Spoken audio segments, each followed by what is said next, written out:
Hello friends, मैं नीलम आप सब लोगों को अपने चैनल पर स्वागत करती हूँ। आज मैं एक कहानी सुनाऊंगी।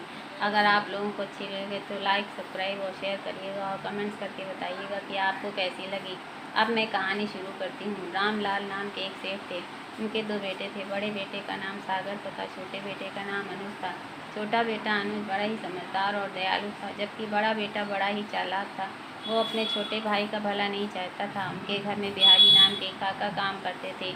एक बार वो बहुत अधिक बीमार पड़े, तब उन्हें अस्पताल में भर्ती करना पड़ा। सेठ का छोटा बेटा बहुत अनुज सेठ से कहने लगा, हम सभी को उनकी मदद करनी चाहिए। लेकिन बड़े बेटे ने कहा, काका क्या मेरे संबंधी हैं जो हम उनकी मदद करें?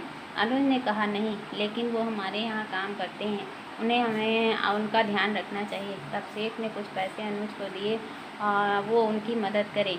अनुज काका के पास हॉस्पिटल में पहुंचा और उनको कुछ पैसे दिए। इस पर उनकी आंखों में आंसू आ गए। छोटे मालिक, आप बहुत दयालु हैं। कुछ दिनों बाद काका ठीक होकर घर आ गए। तब सेठ ने उनको बुलाया और उनको सिक्कों से भरा हुआ घड़ा दिया और कहा, मेरी मृत्यु के बाद हमारे छोटे बेटे को दे देना और कहना कि ये पैसे खेत में डालकर बो दे। समय बीतता गया। सेठ बीमार पड़े और उनकी मृत्यु हो गई।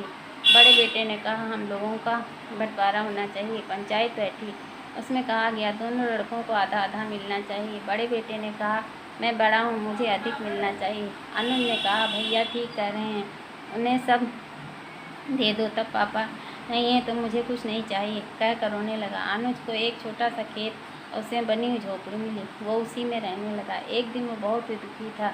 तभी बिहारी काका ने पैसों से भरा हुआ घड़ा उसे दिया और कहा, सेठ जी ने कहा था मेरे मरने के बाद ये घड़ा उसे दे दें, इन सिक्कों को खेत में बो दें। छोटे बेटे ने ऐसा ही किया। पानी से सिंचाई की। कुछ दिनों में खेत में पौधे निकल आए।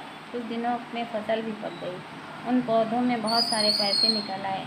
अब अनुज बहुत धनी हो गया और उसके पास बड़ा सा घर तथा सुख के सभी साधन हो गए। तब सागर को ये बात पता चली तो अनुज के पास आया और कहने लगा, ये खेत उसे बेच दे। लेकिन अनुज ने मना कर दिया। इस पर काका बहुत खुश हुए। उन्होंने कहा, अनुज बहुत समझदार हो गया है।